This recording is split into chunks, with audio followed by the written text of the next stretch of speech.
Good morning and welcome to Shallow Farm. I want you to come in here and sit down and relax.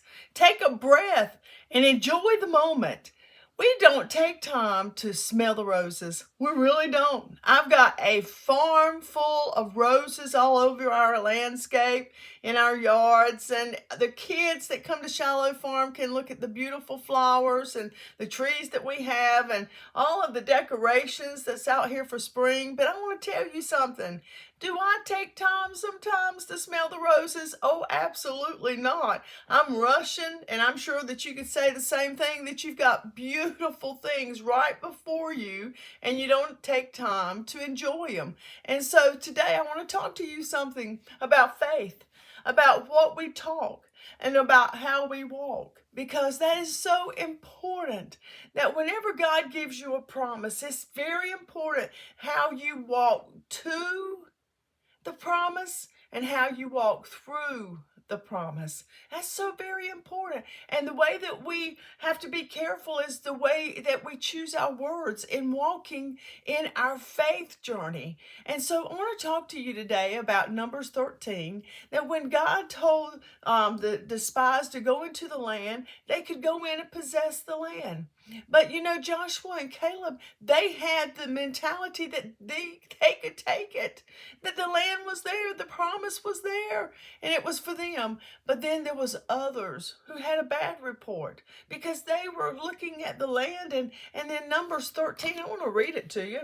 And they said in Numbers 13 verses 31 through 32, it says, we can't go up against these people because they're stronger than we are. So they gave a negative report to the Israelites.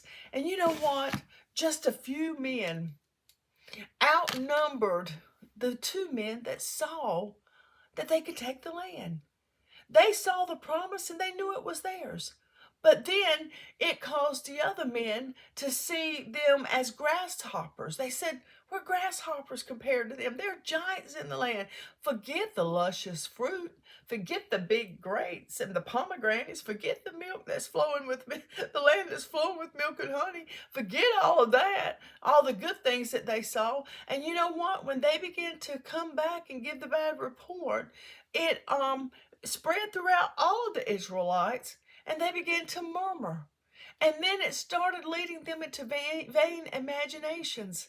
Them men that came back, they had already thought, well, we're going to die in the land, and then our children and our wives and everything we've ever worked for, they're going to be held captive. They'll be held hostage. They'll plunder what we got, and we'll lose everything. Oh, their minds was just reeling. Their minds was just turning.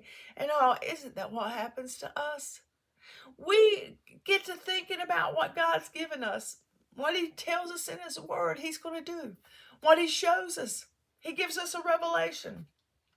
He gives us a promise to our children and to us. And we look at that thing and we think, oh my goodness, I'm ready. I can go in and possess the land. And once we get there, we start seeing some things that doesn't make us comfortable, that doesn't look like what we thought it was going to be.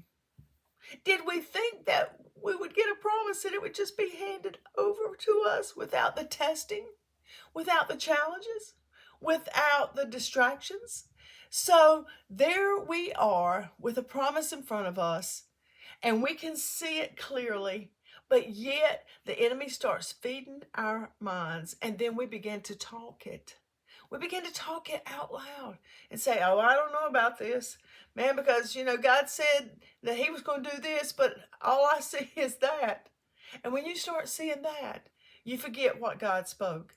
And so these men lost out. They did not even enter what was theirs. A lot of times we don't even possess what God says we have. We can be walking in doubt and unbelief, and God says it is yours. It's yours for the taking. But then we get to thinking, and then we start speaking, or we start speaking and then our mind gets to thinking. I want you to think about that today. I'm going to challenge you to watch what you say.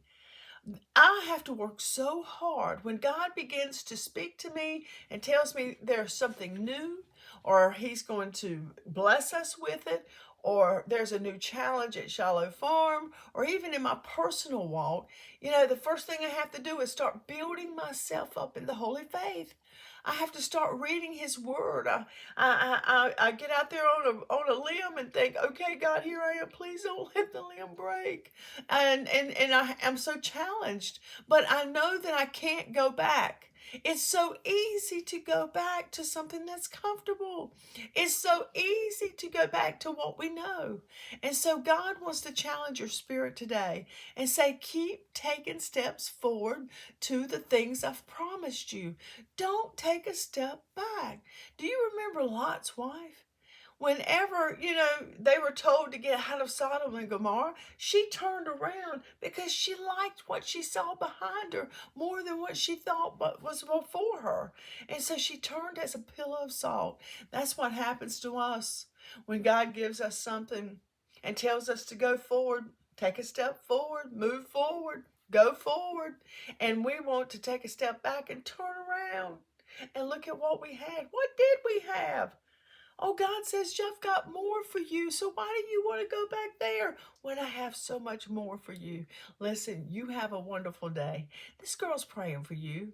When I see your notifications, when I see that you're there every day supporting and encourage me in this ministry, man, I pray a special prayer. I don't just say, okay, okay, okay, okay, that's sweet. Oh, there she is. No, I pray over every name, over everyone that's on that channel and those others who view that I don't even know who they are.